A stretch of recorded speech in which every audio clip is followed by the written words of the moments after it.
নমস্কার, আমি চয়ন ভট্টাচার্য। আজ শুক্রবার ফেসবুক পেজে আপনাদের স্বাগত জানাচ্ছি। দেখুন, কাজটা তো সহজ হবে না। কোন কাজটা? এই কলকাতা পুরসভার ওয়ার্ড বিন্যাসের নামে যে ছেলে খেলাটা করা হচ্ছে, এই ওয়ার্ড বিন্যাসের ভিত্তি কি? ভোটার তালিকা কমিয়ে আনা। এটা কোনো পুরসভার কাজ হতে পারে? পুর কর্তৃপক্ষের কাজ হতে পারে? প্রথম কথা, এমনভাবে ব্যাপারটা করা হচ্ছে যখন পুরসভায় কোনো প্রতিনিধি নেই, কোনো প্রতিনিধি দায়িত্বশীল নন আর কি। কারণ পুরসভা ভেঙে দেওয়া হয়েছে, কলকাতা পুরসভা ভেঙে দেওয়া হয়েছে। হাওড়ায় দীর্ঘদিন নির্বাচন হয়নি, যেখানে কোনো জনপ্রতিনিধি নেই, সেখানে সর্বদলীয় বৈঠক ছাড়া এই ধরনের সিদ্ধান্ত কী করে নেওয়া হলো, এই প্রশ্ন আমরা তুলছি।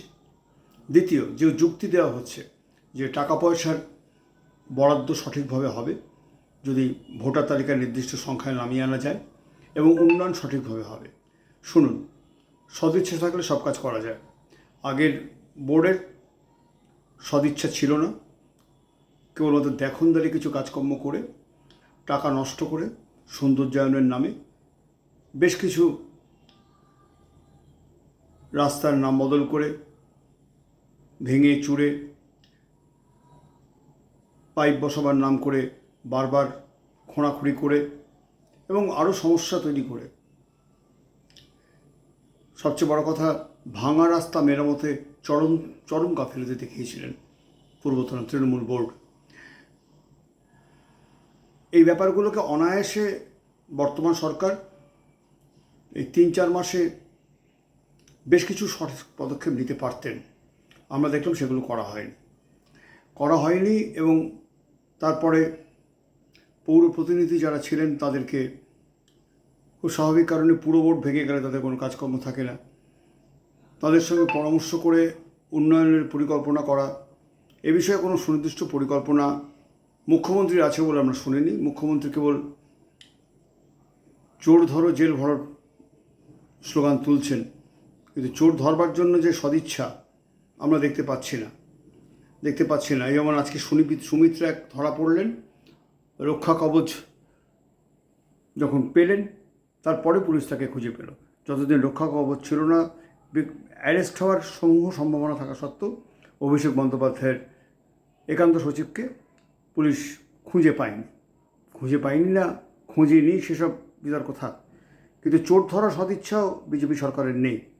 আমরা খুব নির্দিষ্টভাবে বারবার বলছি যে জনগণের উন্নয়নের ব্যাপারে সঠিক দৃষ্টিভঙ্গি নিন, এই খামখেয়ালিপনা করবেন না।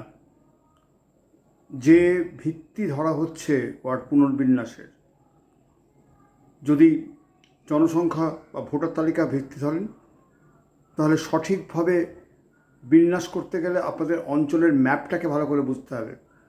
আমরা যে তালিকা পেয়েছি তাতে আপনারা ম্যাপটা ভালো করে বুঝেছেন এমন কোনো প্রমাণ পাওয়া যাচ্ছে না। যেমন খুশি তেমন করে আপনারা বিন্যাস করেছেন। এর ফলে যখন কাজ করতে নামবেন, এটা যদি অনুমোদন হয়ে যায়, কাজ করতে নামলে আপনারা নিজেরাই বুঝতে পারবেন কী ভুল করেছেন আপনারা। নাগরিক আন্দোলনের সঙ্গে যারা যুক্ত তাদের সঙ্গে পরামর্শ করুন, দেখতে পাবেন আপনাদের ভাবনা চিন্তাগুলো সঠিক নয়। জনসংখ্যা বেশি থাকলে উন্নয়ন হয় না, এমন ভাবনা ভুল। জনসংখ্যাকে জনসম্পদে পরিণত করার পরিকল্পনা বামপন্থীদের থাকে, আমরা সেটা আপনাদের কাছ থেকে আশা করি না। কিন্তু অন্তত এটুকু তো আশা করতে পারি যে আপনারা জনগণের উন্নয়নের জন্য চেষ্টা করবেন, কলকাতার বাসিন্দাদের জন্য উন্নয়নের চেষ্টা করবেন। কি করলেন? কোনো সুনির্দিষ্ট রূপরেখা পৌর উন্নয়নের রাজ্য সরকারের আছে বলে এখনও পর্যন্ত আমাদের মুখ্যমন্ত্রী জানাননি। পৌর উন্নয়নের দায়িত্ব যান, তিনি মাঝে মাঝে বিভিন্ন জায়গায় গিয়ে পরিষ্কার পরিচ্ছন্ন রাখার চেষ্টা করেন, দেখতে পাই, ক্যামেরা নিয়ে যান, হকার তোলেন এবং বিভিন্ন রাস্তাঘাট কেন পরিষ্কার হচ্ছে না সেসব বিষয়ে কৈফিয়ত দাবি করেন। কিন্তু সুনির্দিষ্ট পরিকল্পনাটা কী, সে বিষয়ে লিখিত শ্বেতপত্র প্রকাশ করতে পেরেছেন? পারেননি। ভোটের আগে আপনাদের যেসব কথা ছিল সেগুলো কি সঠিকভাবে আপনারা রূপায়ণ করতে পেরেছেন কি না খোঁজ নিয়েছেন? নেননি। সবার আগে ওয়ার্ড পুনর্বিন্যাসের দিকে নজর দিয়েছেন। প্রকাশ্য ভিডিওতে আমরা আমাদের সব সন্দেহ প্রকাশ করছি না, কিন্তু সাম্প্রদায়িক রাজনীতির যে চাল আপনারা দিয়েছেন ভোটের ঠিক আগে এসআইআরের নাম করে, সেই এসআইআরটার সমাধান না করে এসআইআরে বাদ পড়া ভোটারদের নাম তালিকায় না তুলে আপনারা ওয়ার্ড পুনর্বিন্যাস শুরু করে দিলেন ভোটার তালিকার উপর দাঁড় করিয়ে। এটা বড় সন্দেহজনক। আমি খুব স্পষ্টভাবে এই সন্দেহ প্রকাশ করছি এবং বারবার বলছি, এই কাজটা কিন্তু আপনাদের সহজ হবে না। আইনি লড়াইয়ের জন্য প্রস্তুত থাকুন। দুঃখজনক হলো সত্যি, আপনারা জনগণের উন্নয়ন নিয়ে ছেলেখেলা করবার পরিকল্পনা করেছেন নতুন বিজেপি সরকার। এটা আপনাদের কাছ থেকে আশা করিনি। মতপার্থক্য থাকতেই পারে, রাজনৈতিক মতপার্থক্য থাকতেই পারে, কিন্তু মানুষের উন্নয়নের জন্য চেষ্টা।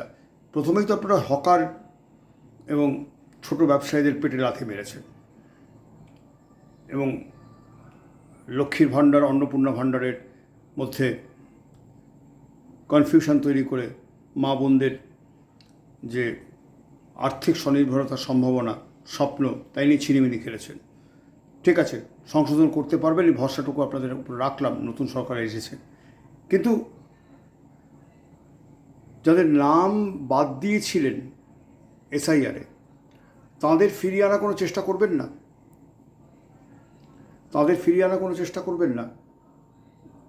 সঠিক ভোটার তালিকা তৈরি করার দায়িত্ব আপনাদের নেই? দায়িত্বশীল রাজনৈতিক দল হিসেবে আপনারা তো দাবি করেন আপনারা সর্ববৃহৎ রাজনৈতিক দল। ঠিক আছে, আমরা মেনে নিলাম আপনারা সর্ববৃহৎ রাজনৈতিক দল, হোয়াটসঅ্যাপে বা SMS-এ মেম্বারশিপ হয়, ঠিক আছে, তারও মেনে নিলাম। কিন্তু কলকাতা পুরসভার ওয়ার্ডগুলো নিয়ে এই ছিনিমিনি খেলাটা খেলছেন কেন? আবার শেষ করার সময় বলছি, কাজটা সহজ হবে না, পারবেন না ঠিক করতে। উন্নয়নের চেষ্টা করুন, সুনির্দিষ্ট পরিকল্পনা নিন, কিন্তু ভোটারের সংখ্যার উপর ভিত্তি করে ওয়ার্ড পুনর্বিন্যাস করতে গেলে ধাক্কা খাবেন অনিবার্যভাবে। ধন্যবাদ, নমস্কার।